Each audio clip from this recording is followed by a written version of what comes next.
Bismillahirrahmanirrahim. Assalamualaikum warahmatullahi wabarakatuh. Alhamdulillah. Alhamdulillahi adada khalqihi wa ridha nafsihi wa zinata arshihi wa midada kalimatihi. Ashhadu an la ilaha illallah wahdahu la syarikalah fi asma'ihi wa sifatihi. Wa ashhadu anna sayyidana Muhammadan abduhu wa rasuluh sallallahu alaihi wasallam wa alihi wa sahbihi. Allahumma aftah alaina futuhal arifin waghnina bihalalika an haramika wa bita'atika an ma'asiyatika wa fadlika amman siwaka.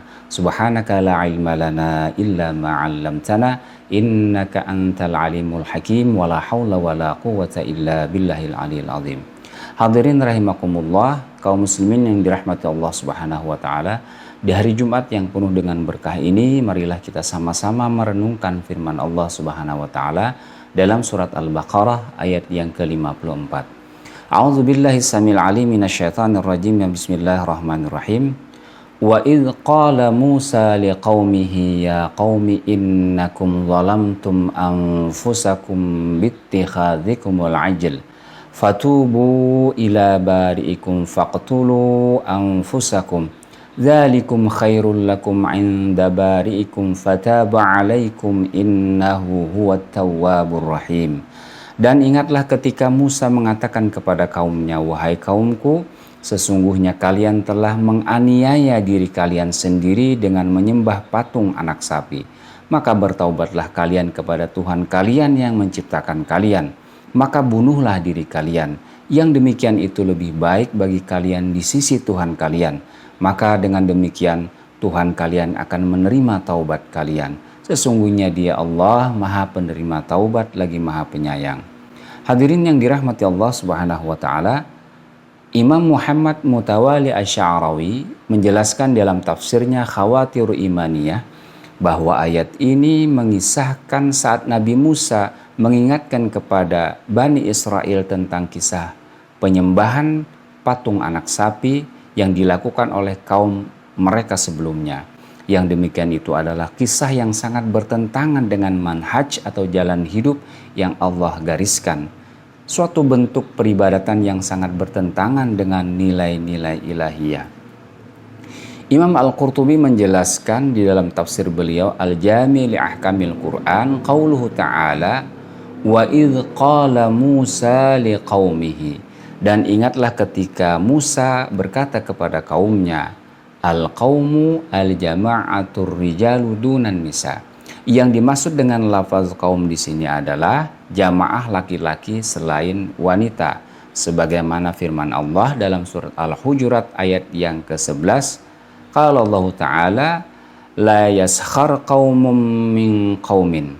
Janganlah merendahkan sekelompok orang laki-laki dari sekelompok orang-orang laki-laki yang lainnya. Kata kaum pada ayat sini adalah menunjukkan makna jama'atur rijal. Saudaraku yang dirahmati Allah Subhanahu wa taala, demikian pula yang dijelaskan dalam surat Al-A'raf ayat yang ke-80. Qala Allah Ta'ala wa lutan idz qala liqaumihi. Dan Nabi Lut ketika ia berkata kepada kaumnya, aradar rijal dunan nisa. Yang dimaksudkan kaum di sini adalah kaum laki-laki selain kaum perempuan. Namun ada pendapat yang kedua bahwa makna kaum pada ayat ini adalah sekelompok laki-laki dan sekelompok perempuan. Sebagaimana firman Allah dalam surat Nuh ayat yang pertama. Qala Allah Ta'ala inna arsalna Nuhan ila qaumih. Sesungguhnya kami mengutus Nuh kepada kaumnya. Wa kadza kullu nabiyyin mursalun ilan nisa'i war rijali jami'an. Demikianlah bahwa seluruh nabi itu diutus untuk kaumnya, baik laki-laki maupun perempuan. Saudaraku yang dirahmati Allah Subhanahu wa taala, firman Allah selanjutnya, innakum zalamtum anfusakum. Sesungguhnya kalian menganiaya diri kalian sendiri. Dinamakan menganiaya diri sendiri karena akibat perbuatan yang dilakukan adalah dirasakan oleh mereka sendiri. Wa yuqalu likulli man fa'ala fi'lan ya'udu alaihi dararuhu innama asa'ta ila nafsik. Dikatakan bahwa Setiap orang yang melakukan perbuatan, maka perbuatan itu akan kembali kepada ia bahaya atau mudaratnya. Sesungguhnya hanyalah kamu menyakiti dirimu sendiri. Hadirin yang dimuliakan Allah Subhanahu wa taala, wa aslu zulmi wad'u syai' fi ghairi mawdi'ihi. Asal dari makna zalim itu adalah meletakkan sesuatu bukan pada tempatnya. Dan dalam ayat ini persoalan kezalimannya adalah bittikhadhikumul ajl, dengan kalian menjadikan anak sapi sebagai sesembahan. Inilah yang dimaksud dengan zalim, yakni meletakkan sesuatu bukan pada tempatnya. Innakum zalamtum anfusakum bittikhadhikumul ajl. Sesungguhnya kalian menzalimi diri kalian dengan menyembah patung anak sapi. Saudaraku yang dimuliakan Allah Subhanahu wa taala, kemudian Allah memerintahkan bertaubat kepada mereka dengan firman-Nya, "Fatubu ila bari'ikum." Maka bertaubatlah kalian kepada Tuhan kalian yang menjadikan kalian. Kalimat bari'ikum, Tuhan yang menjadikan kalian, al-bari adalah al-khaliq, sang pencipta. Namun keduanya ada sedikit perbedaan. Makna al-bari adalah yang berkreasi dan yang menciptakan hal baru. Sementara al-khaliq adalah yang mampu memindahkan satu keadaan kepada keadaan yang lain. Demikian menurut Imam Al-Qurtubi. Hadirin yang dimuliakan Allah Subhanahu wa taala, penjelasan secara kronologi ayat di atas adalah sebagai berikut. Lamma qala lahum, ketika Musa berkata kepada mereka, "Fatubu ila bari'ikum." Maka bertaubatlah kalian kepada Tuhan kalian yang menjadikan kalian. Qalu, mereka berkata, kaifa, bagaimana caranya? Qala, kemudian Musa berkata, faqtulu anfusakum, maka bunuhlah diri kalian sendiri.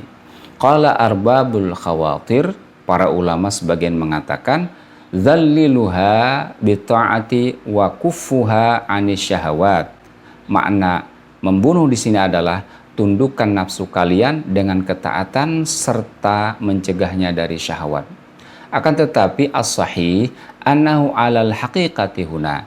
Yang benar adalah makna membunuh di sini adalah makna hakiki. Wal qatlu imatatul harakati. Membunuh di sini maksudnya adalah mematikan geraknya, bukan sekedar menghinakan diri dan menahan hawa nafsu. Saudaraku yang dimuliakan Allah Subhanahu wa taala, berkata Sufyan Uyainah, at-taubatu ni'matun minallahi an'amallahu biha ala hadhil ummati duna ghairiha minal umam. Bahwa taubat ini, taubatnya yang kita lakukan sekarang adalah nikmat Allah yang diberikan kepada umat Muhammad ini tanpa umat yang lainnya. Wa kanat taubatu Bani Israel al-qatl. Karena taubatnya Bani Israel itu adalah dengan cara membunuh. Saudaraku yang dimuliakan Allah Subhanahu wa taala, berkata Az-Zuhri bahwa lamma qila lahum, ketika dikatakan kepada mereka, fatubu ila bari'ikum faqtulu anfusakum, maka bertaubatlah kalian kepada Tuhan yang menciptakan kalian dan bunuhlah diri kalian. Qamu saffaini wa qatala ba'duhum ba'dan hatta qila lahum kuffu. Mereka membuat dua barisan, lalu sebagian mereka membunuh sebagian yang lain, sehingga dikatakan kepada mereka, berhentilah. Fakana dzalika syahadatan lil maqtul wa taubatan lil hayyi ala ma taqaddama. Maka hal itu menunjukkan syahid bagi yang terbunuh dan taubatnya diterima bagi yang masih hidup, sebagaimana yang telah kami jelaskan pada episode yang sebelumnya. Dengan sedikit redaksi yang berbeda, Imam At-Tabari menjelaskan setelah mereka saling membunuh, tersingkaplah kegelapan di antara mereka. Siapa saja yang terbunuh diterima taubatnya, dan siapa saja yang masih hidup juga diterima taubatnya. Hadirin yang dimuliakan Allah Subhanahu wa taala, falamma istaharra fihimul qatl balagha sab'ina alfan afallahu anhum. Ketika pembunuhan itu semakin memanas, semakin terjadi, dan korban telah mencapai 70.000 orang. Wa inna ma rafa'allahu anhumul qatl li'annahum ma'atu al-majhuda fi qatli anfusihim. Kemudian Allah Subhanahu wa taala memaafkan mereka, bahwa Allah menghentikan pembunuhan dari mereka karena mereka memang mengerahkan segala upaya untuk melakukan pembunuhan tersebut.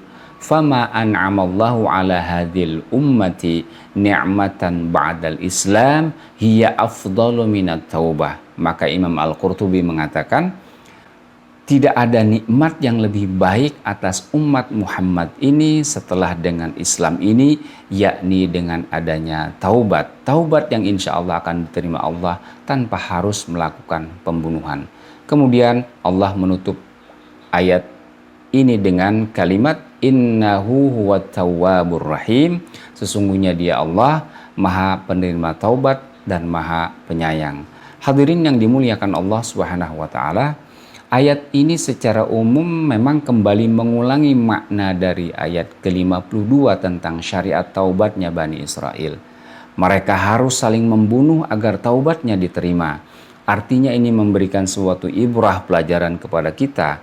Ada penekanan di sini betapa pentingnya, betapa besar kenikmatan yang telah Allah berikan kepada kita tentang taubatnya umat Muhammad sallallahu alaihi wasallam. Para ulama menjelaskan setidaknya ada 3 rukun taubat. Yang pertama adalah berhenti melakukan suatu kemaksiatan. Yang kedua adalah menyesal tidak melakukan kemaksiatan itu lagi. Dan yang ketiga, bertekad untuk tidak melakukannya di masa yang akan datang. Disertai dengan terus mengucapkan istighfar. Astaghfirullahaladzim, astaghfirullahaladzim, astaghfirullahaladzim. Subhanaka Allahumma wa bihamdika asyhadu an la ilaha illa anta wa astaghfiruka wa atubu ilaika. Assalamualaikum warahmatullahi wabarakatuh.